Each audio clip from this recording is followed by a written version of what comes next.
Good morning everyone, Richie Rich here. Today in this video is a part 2 video of Superchargers today. Um, as you probably saw in part 1, I started talking about the Superchargers. Started talking about what it is and what it does. And like when the first Supercharger was actually built, and it was actually built in somewhere around the late 1800s almost. And then it started doing it in like the 1910s, and then the 20s they started doing it, having superchargers in car engines at the very beginning. Whoa, God, that just scared me for a second. And how it was also used in aircrafts as well, and even planes, because planes do use superchargers, you know. And then like the designs of them, like the types, like displacement and dynamic superchargers. And then the root blowers, that they only tend to be 40 to 50%. So I would go somewhere in the middle, like 45%. And then 70 to 85% efficient. So I would say like maybe 77.5, I think. I don't know. So yeah, today is part 2, and we're going to be talking about positive displacement superchargers. And so yeah, and I'm also currently doing info on a different type of car actually, but it's not a movie car, it's actually a production car, a real car, not a movie car. So I'm currently doing info on that. It has like some sort of Italian name, but it's German actually. So it's a German car, but just like with an Italian name blended in. So that is kind of weird, but cool at the same time. Really cool. I had to look at the car, and it actually is pretty cool. I will do a video on that at some point. I just don't know when, but at some point I will promise you guys I will do a video on that car. But that will have to wait. I haven't I put down the name of the car, but I got started on that, but only a little bit. I didn't have enough time to finish off. I was so tired. But so yeah, I'm fully awake now. So without any further ado, let's get straight into business. Let's get the show on the road. All right, let's do it. So.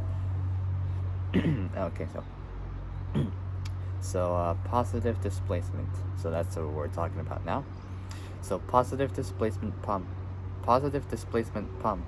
deliver a nearly fixed volume of air per revolution of the compressor, except for leakage. Yeah, except for leakage, which typically has a reduced effect at higher engine speeds. The most common type of positive displacement superchargers is the root type supercharger. Other types include the rotary screw, sliding vane, and scroll type superchargers, not to be confused with like the scroll type turbochargers. The rating system for positive displacement superchargers is usually speaking too fast. I can't even hear what I'm saying. The rating system for positive displacement superchargers is usually based on their capacity per revolution. In case of the roots blower, the GMC rating pattern is typical. The GMC rating is based on how many two-stroke cylinders are and the size of those cylinders that it's designed to scavenge within GMC's model range, including 271, 371, 471, and 671 blowers. They even have like 871, like 871 VN superchargers, and like the blowers and all that stuff. I got that one from Born to Race. They had like a huge V8 engine with an 871 blower onto it. That's a huge supercharger. All right. The 671 blower, for example, is designed to scavenge 6 cylinders of 71 cubic inches, which is 1.2 liters, each, resulting in an engine with a total displacement of 426 cubic inch, which is 7 liters. However, because 671 is the engine's designation rather than that of the blower, the actual displacement of the blower is less. For example, a 671 blower pumps 339 cubic inches, 5.6 liters per revolution.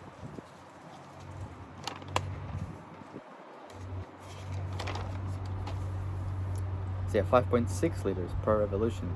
Other supercharger manufacturers have produced blowers rated up to 1671.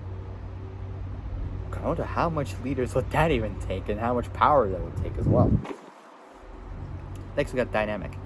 Dynamic compressors rely on accelerating the air to high speed and then exchanging then velocity for pressure by diffusing or slowing it down. Major types of a dynamic compressor are centrifugal and multi-stage axial flow. I don't even know how to pronounce that. It's spelled A.X.I.A.L. I don't know how to really say it properly, but I don't know. But that's the type of dynamic compressor for the supercharger. Next we got drive systems. Common methods of driving a supercharger include belt, which is V-belt, synchronous belt, and a flat belt.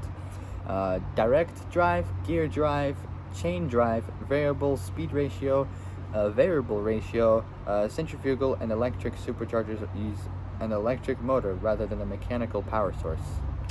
Now that is kind of weird. An electric supercharger,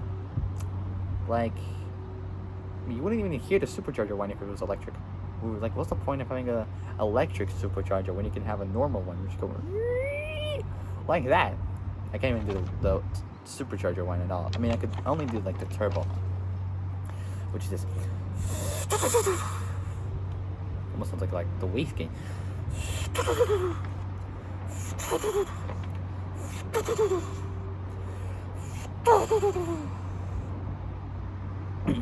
God, I can't even do it properly because my throat is dry.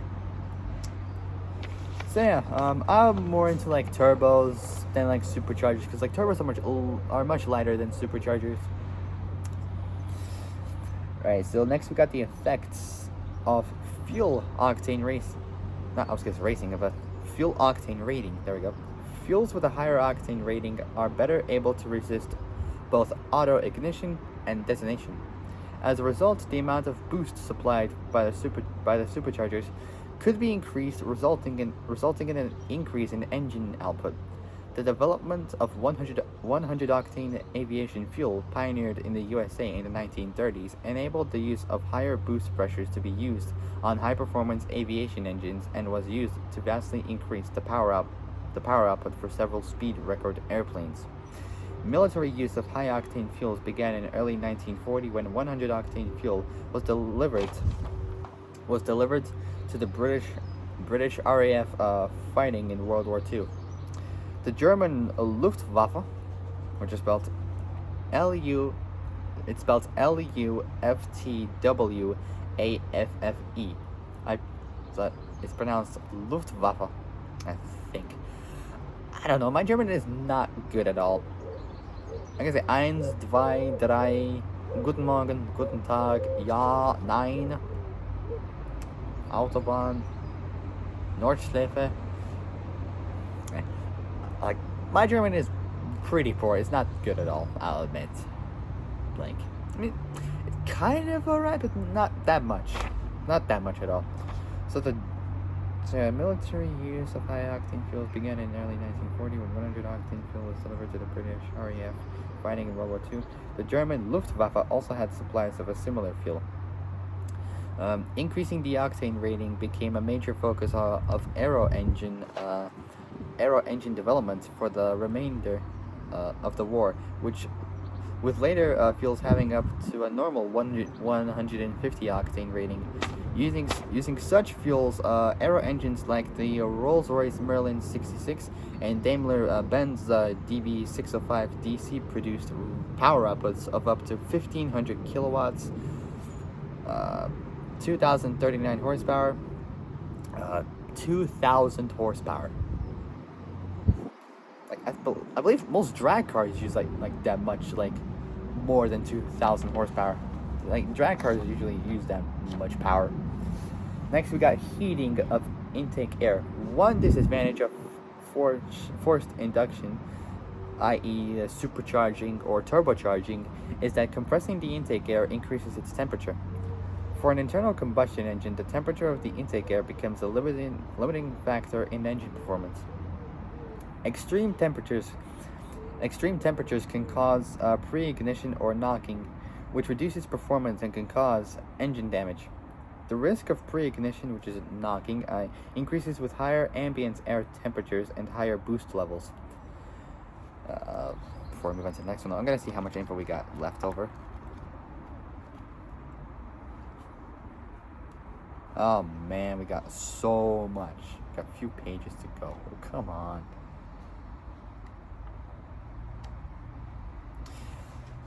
But we'll see how this goes. Alright, next we got supercharging versus turbocharging. Turbocharging engines use energy from the exhaust gas that would normally be wasted, compared with a supercharger which mechanically draws power from the engine. Therefore, turbocharged engines usually produce more power and better fuel economy than supercharged engines. However, turbochargers can cause turbo lag, especially at low RPM, where the exhaust gas flow is initially insufficient to spin the turbocharger and achieve the desired boost level, thus leading to a delay in the throttle response. For this reason, supercharged engines are common in applications where throttle response is a key concern, such as drag racing and tractor pulling competitions. Because I've seen in like the Grand Tour where like they had like the Dodge Ram trucks, and they towed like tractors on it because they had like diesel engines. If you tune up the ECU, they'll create more power, and like more smoke. So yeah, tractor pulling competitions. A disadvantage of supercharging is that the engine must withstand the net power output of the engine plus the power to drive the supercharger. Turbocharged engines are more prone to heat soak of the intake air, since turbocharging can place the hot exhaust components near the intake air system, or air intake system as you call it, although this can be overcome through the use of an intercooler. Next, we got comparison for aircraft engines. The majority of aircraft engines used during World War II used mechanically driven superchargers because they had some significant manufacturing advantages over turbochargers. However, the benefit to the operational range was given a much higher priority to American aircraft because of the less predictable requirements on the operational and I was about to say energy, but operational range and having to travel far from their home bases. Consequently, turbochargers were mainly employed in American aircraft engines, such as the Allison V-1710 and the Pratt and Whitney. It's spelled Pratt and Whitney R-2800, which were comparably heavier when turbocharged and required additional ducting of expensive high-performance metal alloys in the gas turbine and a pre-turbine section of the exhaust system. The size of the ducting alone with a serious design consideration. For example, both the F-4U Corsair and the P-47 Thunderbolt used the same radial engine, but the large barrel-shaped fuselage of the turbocharged P-47 was needed because of the amount of ducting to and from the turbocharger in the rear of the aircraft. The F-4U used a two-stage intercooler supercharger with a more compact layout. Nonetheless, turbochargers were useful in high-altitude bombers and some fighter aircraft due to the increased high-altitude performance and range. Turbocharged piston engines are also subject to many of the same operating restrictions of those of gas turbine engines. Turbocharged engines also require frequent inspections of their turbochargers and exhaust systems to search for possible damage caused by the extreme heat and pressure of the turbochargers. Some damage was a prominent problem in the early models of the American Boeing B-29 Superfortress high-altitude bombers used in the Pacific Theater of Operations during 1944 and 1945. That was like almost at the end of the Second World War. Turbocharged piston engines continued to be used in a larger number of post-war airplanes, such as the B-50 Superfortress, the KC-97 Stratofreighter, Boeing 377 Stratocruiser, the Lockheed Constellation, and the C-124 Globemaster II. C-124 Globemaster II. Next up, we got twin charging. That's like supercharging and turbocharging all together. In the 1985 and 1986 World Rally Championships, Lancia ran the Delta S4 which incorporated both a belt-driven supercharger and exhaust-driven turbocharger. The design used a complex series of bypass valves in the induction and exhaust both induction and exhaust systems, as well as an electromagnetic clutch, so that at low engine speeds, a boost was derived from the supercharger. In the middle of the rev range, a boost was derived from both systems, while at the highest revs, the system disconnected the drive from the supercharger and isolated the associated ducting. This is done in an attempt to exploit the advantages of each of the charging systems while removing the disadvantages. In turn, I was about to say turbo. In turn, this approach brought greater complexity and affected the car's reliability in WRC events, as well as increasing the weight of engine ancillaries in the finished design. Twin-charged engines have occasionally been used in production cars, such as the 2005-2007 VW 1.4 liter and the 2017 and present Volvo B420 4T43 B420 4T48 2-liter 4-cylinder engines. Next up is history.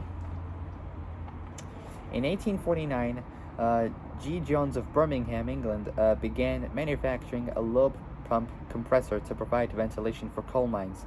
In 1860, the RBC, Roots Blower Company, founded by brothers Philander and Francis Marion Roots in the U.S., patented the design for an air mover for use in blast furnaces and other industrial applications.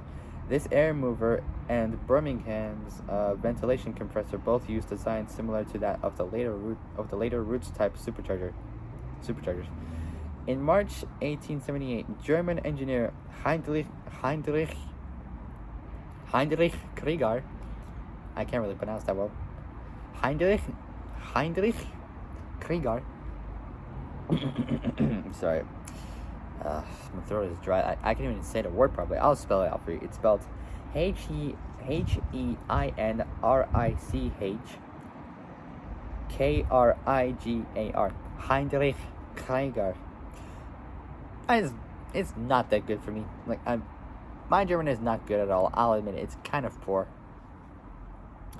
Obtained the first patent for a screw-type compressor. The design was a two-lobe rotor assembly with identically shaped rotors. However, the design didn't reach production. Although in 1878, Scottish engineer Dugald Clerk, it's spelled Dugald Clerk, designed the first supercharger which was used with an engine. This supercharger was used with a two-stroke gas engine. Gottlieb Daimler, it's spelled Gottlieb Daimler,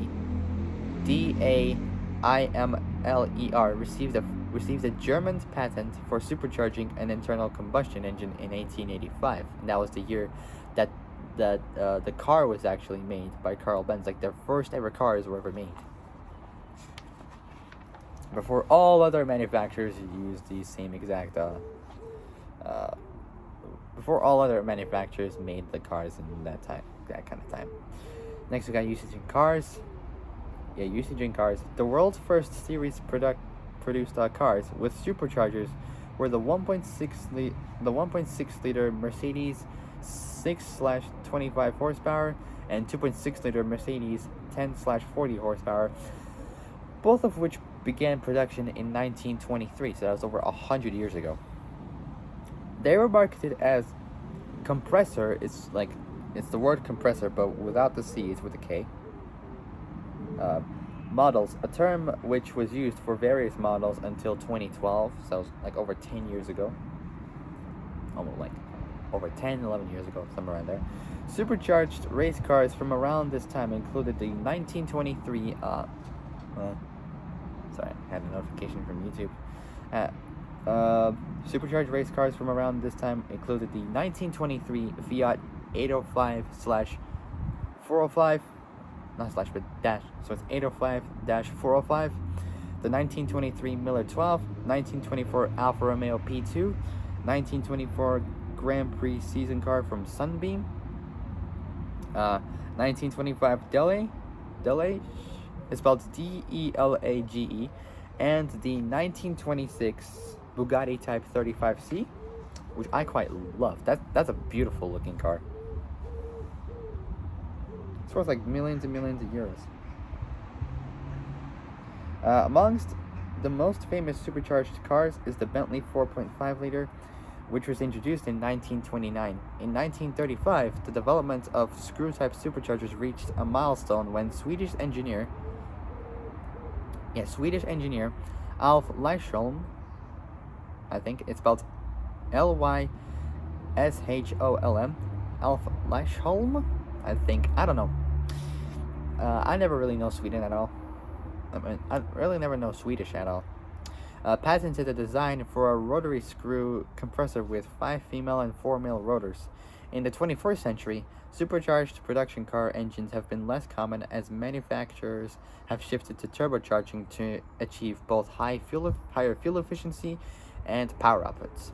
For example, Mercedes-Benz's engines of the early 2000s, such as the C230K straight 4, C32 AMG V6, and CL55 AMG V8 engines. V8 engines were replaced around 2010 by turbocharged engines in the models such as the C250 and the CL65 AMG models. Like, that was around 13 years ago. Crazy. However, there are exceptions such as the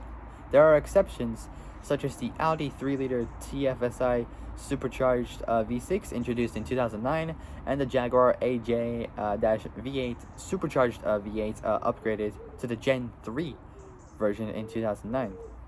Next up, we got usage in aircraft. In the 1930s, two-speed drives were developed for superchargers for aero engines, providing more flexible aircraft operation. The arrangement also entailed more flexible aircraft operation. The arrangement also entailed more complexity of both manufacturing and maintenance. The gears connected the supercharger to the engine using a system of hydraulic clutches, which were initially manually engaged, like both either engaged or disengaged by the pilot with a control in the interior.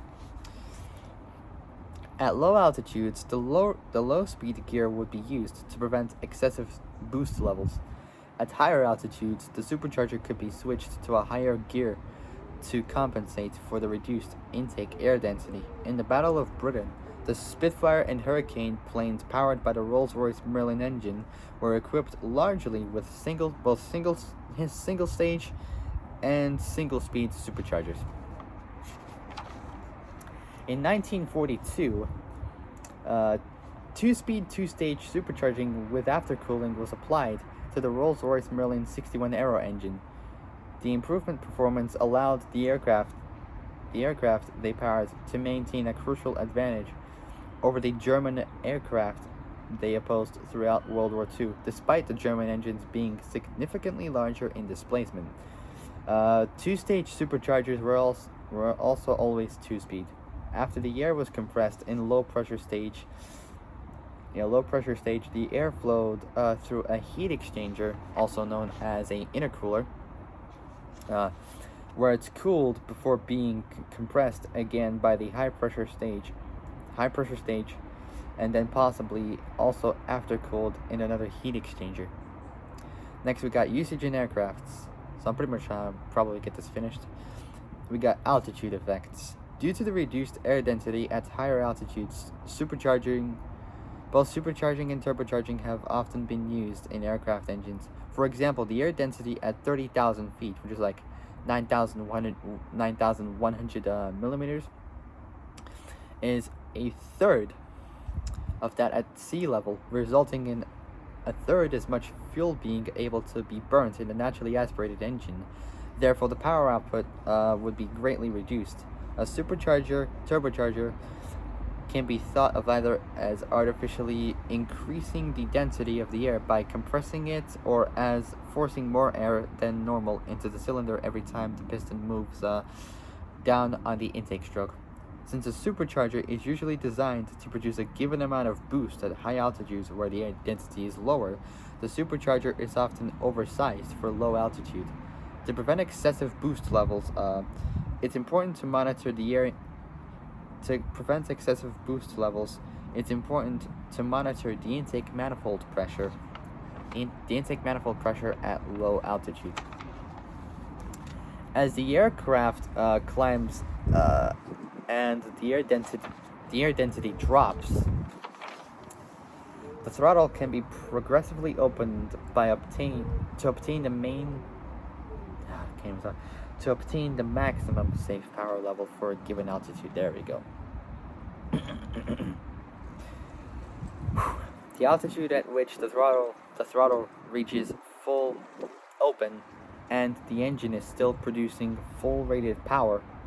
So the altitude at which the throttle reaches full open and the engine is still producing full rated power is known as the critical altitude.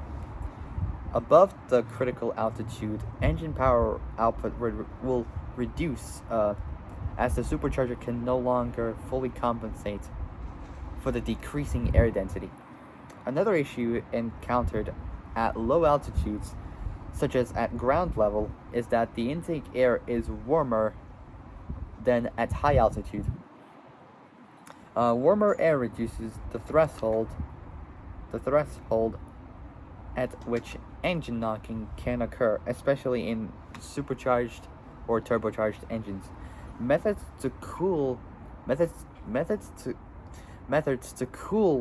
intake air at ground level include intercoolers, aftercoolers, anti-deodorant injection, which is known as like water injection, two-speed superchargers, and two-stage superchargers. Next up, we got intake freezing, and that'll be it. In supercharged engines, which use a carburetor, like most like old 70s, 80s muscle cars, and most like 60s, 70s, 80s American muscle cars, and 90s will use like carburetors. So in supercharged engines which use a carburetor, a partially opened throttle reduces the air pressure within the carburetor. In cold conditions, so I'm just doing that for the temperature to lower down. So in cold conditions, like when it's freezing, this low pressure air can cause ice to form at the throttle plate. Significant quantities of ice can cause engine failure, even with the engine operating at full rated power. And that is it, guys, for the superchargers. So for my next video, I got a couple of Need for Speed vehicles I'm currently I've got. So I have not done them before, but I've played Need for Speed before. It is brilliant. Like, Need for Speed is fun. Like, I played like Need for Speed Carbon, Need for Speed Hot Pursuit, like the remastered edition on the Nintendo Switch, Need for Speed Rivals, and Need for Speed Payback, which I quite love, you know. Like, they are just literally fun to play. Like, always the best. And I play like Forza Horizon 1, 2, 3, and 4. But I never played the 5th one, because I don't have an Xbox One X. So I got the standard one. But I don't know, like, I played a bunch of racing games in my life. You know, I played Need for Speed, Forza, all that sort of stuff. You know, it's pretty fun. You know. So yeah. So that is it, guys. If you guys like this video, like, subscribe, comment below what you guys think, hit the notification bell, hit all, so you're alerted when I make new uploads. And I'll see you guys in the next video for my next video. I'll be talking about a couple Need for Speed vehicles. So that will have to wait at some point. I promise I'll get it done. And so yeah. I'll see you guys in the next video. So stay safe, have a good day, and I'll see you guys in the next video for Need for Speed. So take care. Bye bye.